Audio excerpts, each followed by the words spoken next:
Picture a typical American suburb: neat lawns, white picket fences, and two neighbors. One of them parks a shiny black Porsche in front of his mansion.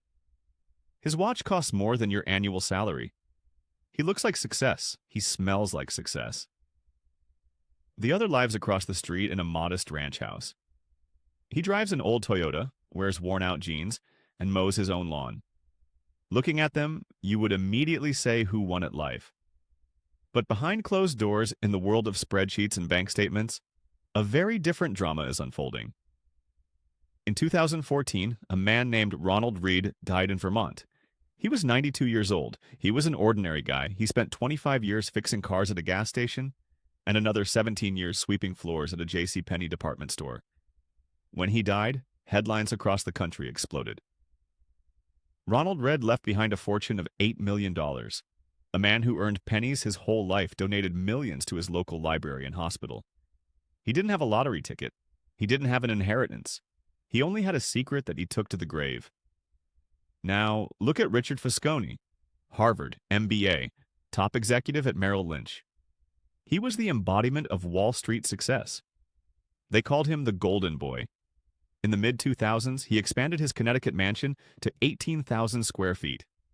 11 bathrooms, 2 pools, massive elevators. Maintaining this house cost him $90,000 a month.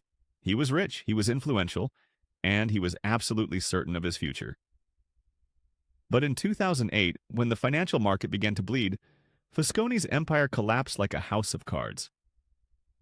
While janitor Ronald Reed was quietly reading the newspaper in his old chair, with millions in his account, Richard Fosconi stood before a judge declaring bankruptcy. His house was sold at auction for a pittance.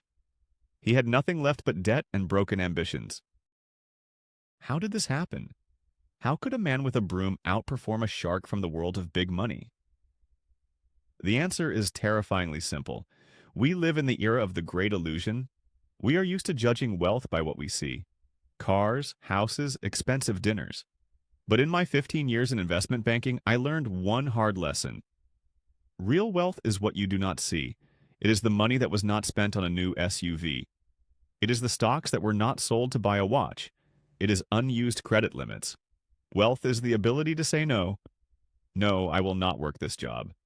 No, I do not need my neighbor's approval. But in a society that literally breathes consumption, this concept seems like madness. We are locked in an endless arms race. We buy things we do not need, with money we do not have, to impress people we do not like. And in this game, there is only one guaranteed winner: the bank. I have seen the accounts of people earning $500,000 a year, yet their net worth is zero. They live in a golden cage, where every breath they take belongs to their creditors. And I have seen modest teachers who retire with enough capital to buy that Connecticut mansion in cash. The gap between how money looks and where it actually is has become deeper than ever, and today we are going down into that abyss. Most people make the same mistake. They confuse high income with wealth. In my office on Wall Street, I have seen hundreds of people earning $350,000 to $500,000 a year. That is a huge amount of money by any standard. But when we started looking at their net worth, it turned out they were poorer than a barista at Starbucks who has a few thousand in a savings account. Let's look at a typical case. Let's call him Kevin. Kevin is a successful lawyer or a senior manager. He lives in a prestigious New Jersey suburb. He has a brand new Porsche on lease because status requires it.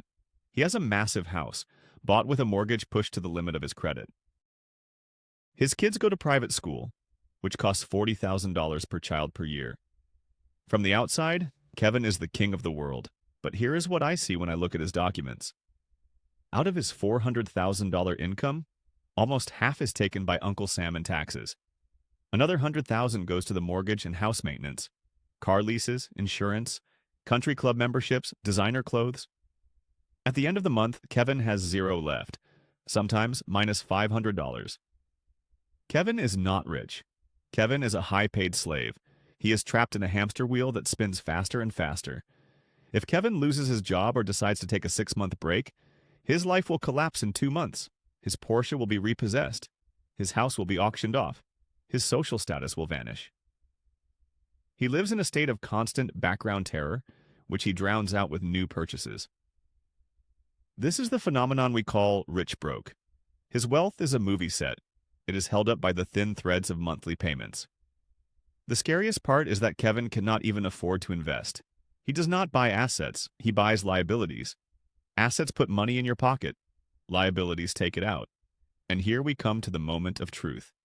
At this very moment, the bank owns not only Kevin's house and his car, the bank owns his time. Kevin cannot quit. He cannot change his profession to one he likes, but that pays less. He is forced to wake up at 6 a.m. and go to the office to maintain the facade he built for others. We are used to thinking that freedom is bought with money, but for Kevin and millions like him, money has become shackles. Every pay raise for them is just an excuse to buy a bigger house and crawl deeper into debt. This is called lifestyle creep. The more you earn, the more expensive your existence becomes. But why do we do this? Why do intelligent, educated people voluntarily walk into this financial slavery? To understand this, we need to look into our brains. Because the roots of this problem lie much deeper than our bank accounts. Look at a peacock. From a survival standpoint, its tail is a disaster. It is heavy, it makes flying difficult, and it makes the bird an easy target for any predator. It is a bright target that screams, "I am here, eat me." But in the natural world, this tail is the ultimate symbol of success. The peacock tells the females, "I am so strong and healthy that I can afford to carry this useless, heavy, and expensive thing and not die." This is called a costly signal, and we humans have not moved an inch away from this. When you see a person stepping out of a brand new SUV and limited edition sneakers, your brain does not register the price of the things. It registers the signal. This person is telling everyone, "I have an excess of resources. I am so successful that I can spend thousands of dollars on items that do not make my life safer or better. I can afford the luxury of being inefficient." In anthropology, there's a term, conspicuous consumption. We do not buy things for their function. You do not buy a Rolex to know the exact time. Your phone does that better. You buy a Rolex so that other people know you can afford to buy it. It is social glue and a social weapon at the same time. But here is the irony of the 21st century. In the wild, a peacock cannot take a tail on credit. If he has the tail, he has the genes and the energy to grow it. The signal is honest, but we humans have learned to cheat the system. Credit cards, leasing, and mortgages have allowed us to mimic a costly signal without having real resources. We have learned to duct tape peacock feathers to ourselves. You can look like $1 million while having a negative balance in your pocket. And this creates a dangerous social loop. Your neighbor buys a new boat. Your brain, programmed by millions of years of evolution, sounds the alarm. It says, "Hey, the neighbor is dominating. He has captured more resources. Our status is falling. We need to respond." And suddenly you are at the dealership, signing papers for a loan that will suffocate you for the next 5 years, just to restore the status quo in a hierarchy that exists only in your head. Marketers know everything about this instinct. The entire luxury segment of the market is built on this biological vulnerability. They do not sell you a bag or a car. They sell you the opportunity to send a signal. The problem is that in the modern jungle, the predators are not lions. They are the interest rates on your cards. We spend our life energy, our best years, and the hours we could spend with loved ones to keep this fake tail in perfect condition. We are afraid that if we stop spending, the world will see that we are ordinary, that we are peacocks without feathers. But the truth is, those who actually own the resources often choose a very different strategy. They choose to be invisible. And this drives the system crazy, because the most dangerous group of people for the modern consumer economy are those who earn a lot but refuse to send signals. But before we get to them, we need to break down those who are at the very center of this storm. The group we in the banks call the Henrys. In the banking industry, we have an acronym for a whole class of people who are the heart of the American economy, yet they balance on the edge of a financial cliff. We call them Henrys. High earner, not rich yet. Someone who earns a lot but is not yet wealthy. These are people making between $100,000 and $500,000 a year. They are the elite. Doctors, senior managers, software engineers from Silicon Valley. They did everything right. They studied hard, they worked hard, they climbed the career ladder. But they have one problem. Their lifestyle grows faster than their salary. This is called lifestyle inflation. When such a person starts earning 100,000, they move from a studio to a one-bedroom apartment. When they get 150, they buy a BMW. When their income hits 250, they buy a house in a good neighborhood because the schools are better. And every time more money hits their account, they find a new way to spend it. In the end, we get a paradox. A person earns 10 times more than the average American, but their net worth, their real value, barely grows. If you subtract their mortgage, car loans, and student debt from their assets, you get a number that will make you flinch. Often it is zero, or even negative. I call this golden handcuffs. You are locked in a life that you are forced to maintain. You cannot just quit a job that burns you out because you have monthly obligations of $10,000. You cannot take a risk and start your own business because your FICO score is the only thing keeping your world from collapsing. And here we come to one of the hardest truths I have realized over years of working with capital. The most dangerous addiction in America is not opioids or alcohol. It is a monthly paycheck. When you get used to a high check, you lose the ability to think like a free person. You start measuring your life not by accumulated capital, but by cash flow. You think, I can afford this because I can cover the monthly payment. This is a trap. If your wealth depends on you showing up for work tomorrow morning, you are not rich. You are just a high-paid renter of someone else's life. Henrys are the primary target for luxury brand marketing. They are sold the idea that they have already arrived at the destination, that they earned this vacation on credit, this $5,000 bag, and this $300 dinner with wine. But the truth is, while they are spending, they are building someone else's wealth instead of their own. They are building villas for brand owners and shareholders of banks. They think status is what they are wearing, but real status is the amount of time you can live without working a single day. And by that measure, the average Henry is one of the poorest people in the country. Now let's look at those who chose a different path. Those you will never notice in line for a new iPhone or at an elite car dealership. These are the invisible people, and they are the true masters of this game. If you want to find a real millionaire in America, do not look for them in Beverly Hills or in the stands of exclusive clubs in Miami. Most likely, they live in an ordinary house in Ohio or Texas. They drive a 3-year-old Toyota Camry or a used Ford F-150. They wear a jacket from a mass-market brand that is 5 years old and eat at an ordinary chain diner. In 1996, Thomas Stanley and William Danko published a book that forever changed my understanding of money. It was called The Millionaire Next Door. They spent a decade studying those whose net worth exceeds $1 million. And what they discovered was a shock to the whole country.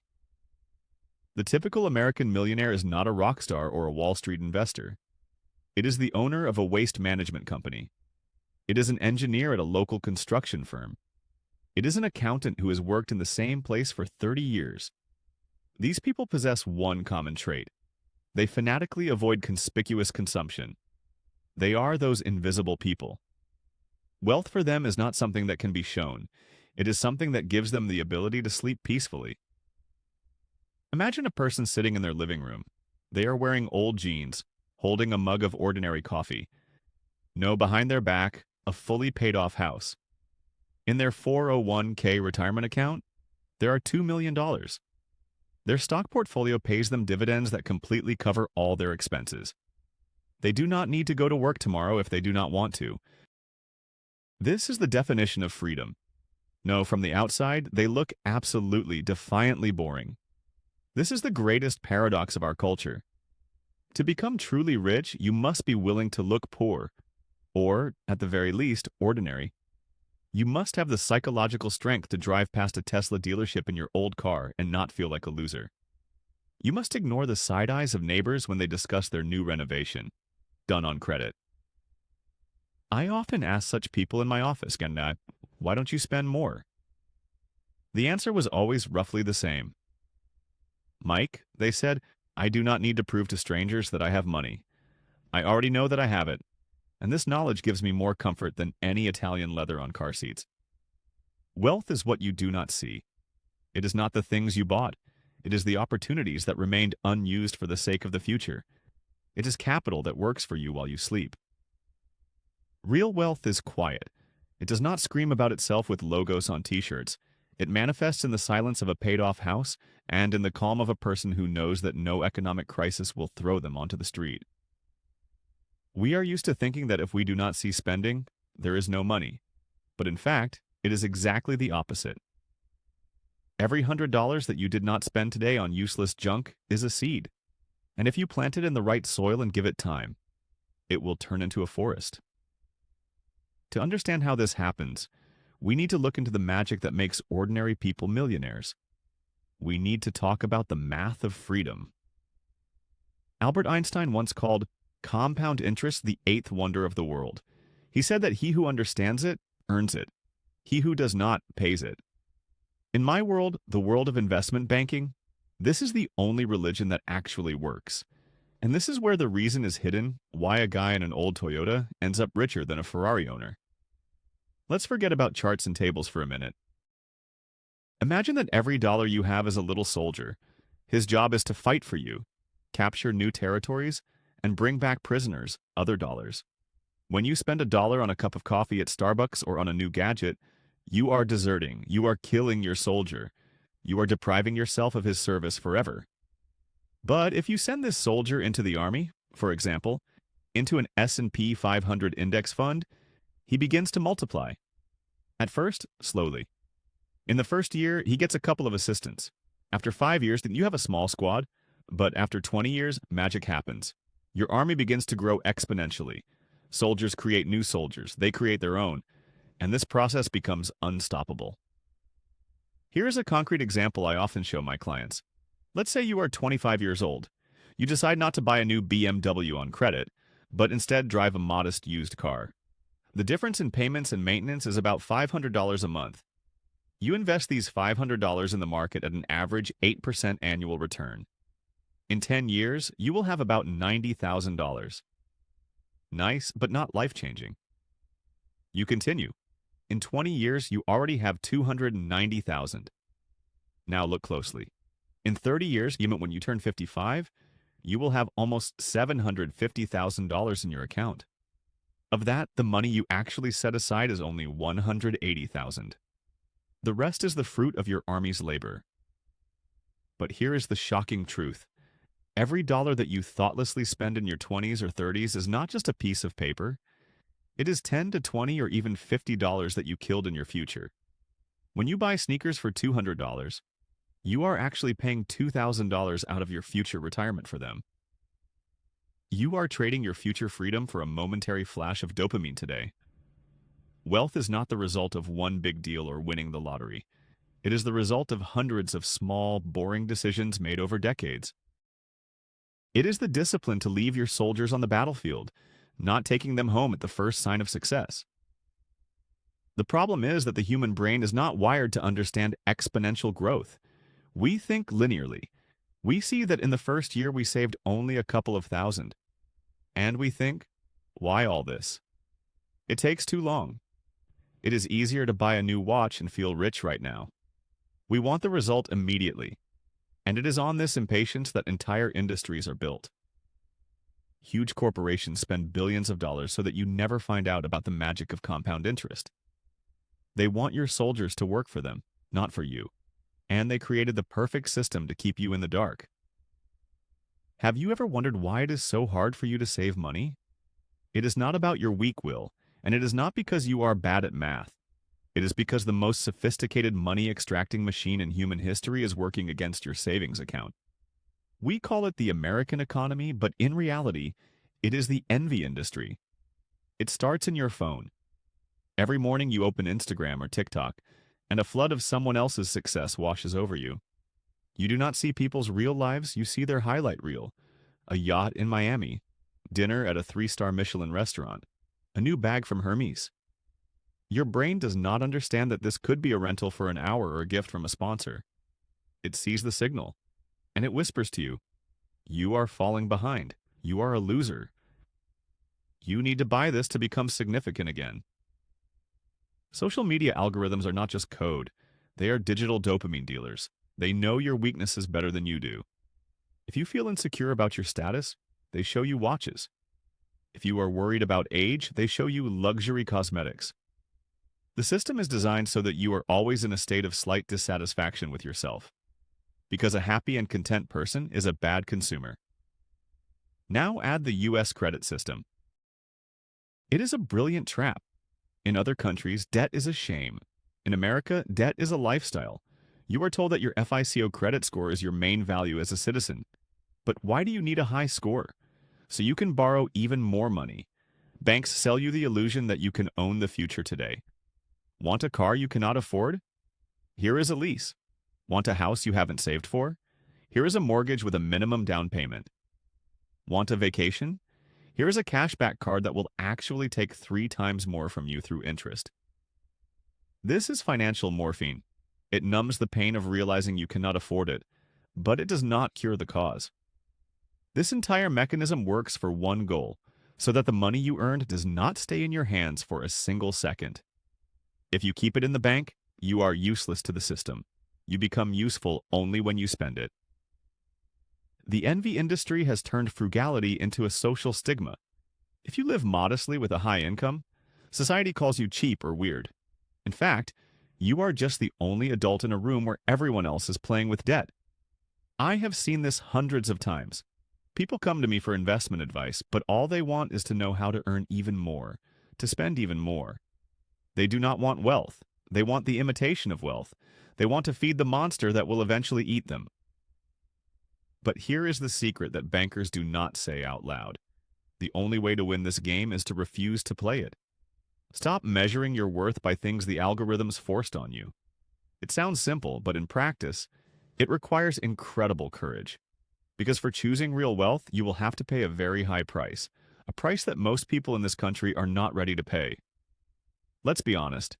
If the path to real wealth were easy, everyone would be a millionaire. No, the problem is not math. The math is simple. The problem is psychology. To become truly financially independent in America, you will have to pay a price that for many turns out to be unbearable. And that price is your ego. You will have to voluntarily agree to a social downgrade. Imagine a Thanksgiving family dinner or a Saturday barbecue with friends. Everyone is discussing their new purchases. Your brother brags about a renovated kitchen island made of marble. Your best friend shows photos from a hotel in Cancun that he will be paying for over the next 6 months. They look at you and ask, "What is new with you?" And when you answer that everything is the same, that you are still driving the same car and living in the same house, you feel it. A subtle, almost imperceptible pity. They think you have problems. They think you are stuck. In their eyes, you are losing the race. And you must be strong enough to let them think so. To be a real millionaire means to be ready to look like a loser in the eyes of people whose opinion you value. It means giving up instant social approval for long-term security. We call this delayed gratification. But in a world where everything is available with one click, delayed gratification has turned into a superpower that only a few possess. I have seen many who started this path. They read books, they opened accounts, but after a year, they gave up. Why? Not because the market crashed, but because they could not stand the pressure. They got tired of being the ones who always save. They got tired of feeling like black sheep. They wanted their success to be visible. They wanted to get their share of recognition here and now. In investment banking, we know that earning money is a job, but keeping it is a discipline. But multiplying it and becoming truly free is character. Real wealth requires you to be able to endure boredom, because investing in index funds and watching the numbers grow for 20 years is the most boring activity in the world. There is no drive there. There is no pathos. There is only time and silence. Many people say they want to be millionaires, but they actually mean something else. They want to spend $1 million, and that is the exact opposite of being a millionaire.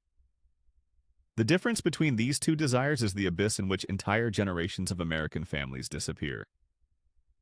You must decide for yourself right now. What is more important to you? Looking rich today or being rich tomorrow?